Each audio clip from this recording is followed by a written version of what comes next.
Hello everyone, welcome back to my channel maths motivation. मैं हूं आपका पवन सर। आप मेरे साथ देख रहे हैं क्लास 10th का मैथ्स। उसमें हमारा चैप्टर चल रहा है बेटा linear equation in two variables. पिछले लेक्चर्स में मैंने आपको फर्स्ट एक्सरसाइज के पूरे कॉन्सेप्ट एक्सप्लेन कर दिए है ना, और उसके बाद मैंने सेकंड एक्सरसाइज भी कवर की है। सेकंड एक्सरसाइज में मैंने ग्राफिकल मेथड आपको सिखाई है, जिसकी लिंक्स सारे लेक्चर्स की आपको डिस्क्रिप्शन में मिल जाएगी। अब हम स्टार्ट करेंगे एक्सरसाइज 1.3। अब एक्सरसाइज 1.3 में हमें कुछ कॉन्सेप्ट सीखने की जरूरत है। फॉर एग्जाम्पल हमको सीखना पड़ेगा सबसे पहले डिटरमिनेंट को सॉल्व करना, उसके बाद हमको सीखना पड़ेगा बेटा क्रैमर्स रूल। वही आज मैं आपको सिखाने जा रहा हूं इस लेक्चर में। तो आइए मेरे साथ, हम सीखेंगे सबसे पहले how to solve determinant. Determinant को सॉल्व कैसे किया जाए, तो देखिए एक एग्जांपल ले रहा हूं मैं, ए बी सी डी, है ना। ये मेरा डिटरमिनेंट है बेटा, दिस इज माय डिटरमिनेंट। अब इसको सॉल्व कैसे करेंगे, तो बेटा देखिए पहले नंबर को मल्टीप्लाई करना है दूसरे नंबर से। अरे ये कैसा मल्टीप्लीकेशन हुआ बेटा, आसान शब्दों में बोला जाए तो क्रॉस मल्टीप्लीकेशन। कैसे सिखाए, कैसे करेंगे बेटा क्रॉस मल्टीप्लीकेशन? कैसे, देखो बेटा, एक होता है रेक्टेंगल। क्या होता है बेटा? रेक्टेंगल। रेक्टेंगल या फिर इसको क्वाड्रिलेटर भी आप बोल सकते हैं, चार साइड्स वाला। हम इसके डायगोनल्स बनाते हैं। क्या बनाते हैं बेटा? डायगोनल्स। तो हम कॉर्नर पॉइंट्स को सिलेक्ट करते हैं अपोजिट वाले, है ना। वैसे ही इधर, बस यही, इसी को बोला जाता है बेटा इसमें क्रॉस मल्टीप्लीकेशन। देखो डायगोनल एलिमेंट्स को क्या करना, आपस में मल्टीप्लाई करना। That means a into D minus b into C. This is the correct way to solve determinant, है ना। इसी तरीके से हमको डिटरमिनेंट सॉल्व करना है। कैसे किया मैंने? इन डायगोनल एलिमेंट्स को आपस में मल्टीप्लाई किया, बीच में माइनस साइन आएगा, कंपलसरी माइनस साइन है। उसके बाद इन दो एलिमेंट्स को आपस में क्या करना है बेटा? मल्टीप्लाई करना है। अब इसका एक एग्जांपल ले लेते, छोटा सा एग्जांपल नंबर 1, 2 3 5 -7, कुछ भी ले सकते हो आप, प्लस माइनस कुछ भी ले सकते हो, है ना। तो जैसे हम मल्टीप्लाई करेंगे तो इन दोनों को पहले मल्टीप्लाई करना पड़ेगा। 2 इंटू 7, 2 इंटू 7 माइनस के साथ, माइनस ऑफ 5 इंटू 3, ब्रैकेट लगा देते हो सेफर साइड। 2 7 जा 14, plus into minus, minus minus जैसे एज इट इज, 5 3 जा 15। बेटा दोनों जगह पे माइनस है तो प्लस करना पड़ेगा। अगर डिटेल में पढ़ाऊं तो माइनस कॉमन लेंगे, 14 plus 15, that is minus of 29। This is your solution, और we can say value of determinant, है ना। इसी तरीके से हमको बाकी एग्जांपल्स भी देखने। और एक एग्जांपल ले लेता हूं मैं, 2 3 2 5 -3 -4। ऐसे एग्जांपल ले लिया मैंने, है ना। उसको सॉल्व करना है, इन दोनों को आपस में मल्टीप्लाई करेंगे। 2 इंटू -4, बीच में बेटा कंपलसरी माइनस साइन आएगी, यहाँ पे भी है माइनस, उसको भी लिखेंगे, बट यहाँ compulsory minus. 5 into -3, -8, minus into minus plus, 5 3 जा 15। अब जिनको बच्चों को ये याद नहीं है, बचपन में पढ़े थे भूल गए, उनके लिए मैं लिख के दे रहा हूँ। माइनस इंटू माइनस प्लस होता है बेटा, माइनस इंटू प्लस माइनस होता है बेटा, प्लस इंटू माइनस बेटा माइनस होता है, और प्लस इंटू प्लस होता है बेटा प्लस, है ना। ये बेसिक रूल है। अब बेटा -8 में से 15 गया, इसको उल्टा भी लिख सकते हैं, ऐसे भी लिख सकते हैं, 15 -8, जिसको प्रॉब्लम जा रही है। 15 में से 8 गया तो क्या बचेंगे बेटा? 7।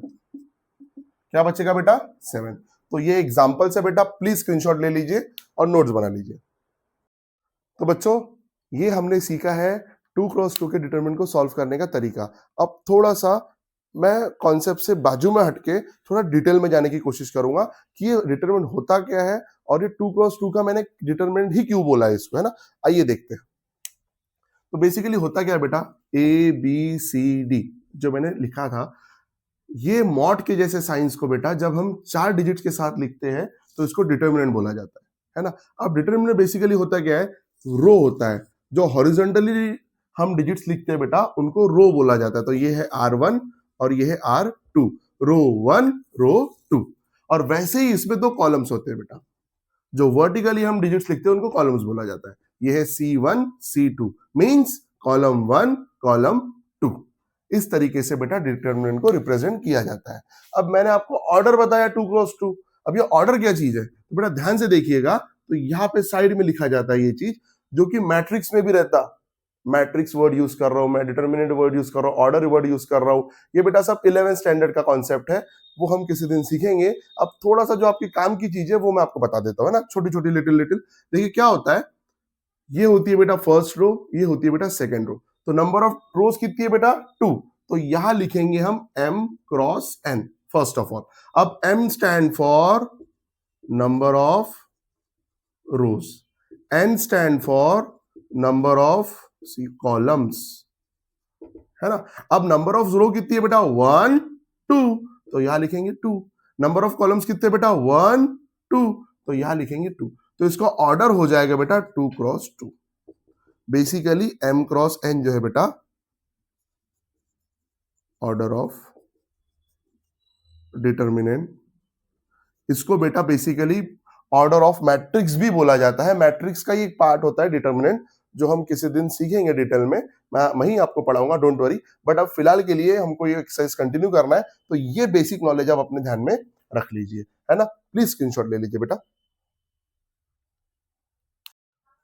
तो आओ बच्चों कुछ एग्जांपल्स देखते हैं। एक्सरसाइज 1.3 का क्वेश्चन नंबर 1 का फर्स्ट, सेकंड, थर्ड, तीनों को हम डिटर्मिनेंट मेथड से कैसे सॉल्व करेंगे वो पहले देख लेते हैं, है ना। तो पहला एग्जांपल है बेटा -1 2 7 4। इसको सॉल्व कैसे करना, तो जैसे मैंने बताया था डायगोनली मल्टीप्लाई करना है। इसको 1 को 4 के साथ, 2 को 7 के साथ, -1 इंटू 4 माइनस ऑफ 2 इंटू 7, कुछ इस तरीके से। तो -1 इंटू 4 होगा बेटा -4, माइनस एज इट इज 2 7 जा 14। दोनों जगह माइनस, दोनों जगह अगर माइनस रहेगा तो क्या करते बेटा प्लस, और कैरी फॉरवर्ड होगा माइनस का साइन जैसा का वैसा। तो एक सेकंड, थोड़ा सा तिरछा जा रही है, -4 -14 इज इक्वल टू -18, कुछ इस तरीके से। ये हो गया बेटा आपके पहले डिटर्मिनेंट का आंसर। 2 मार्क के लिए इंपॉर्टेंट क्वेश्चन है बेटा, ध्यान दीजिए, बहुत इजी है, इससे ज्यादा इजी कुछ नहीं पूछ सकते आपको।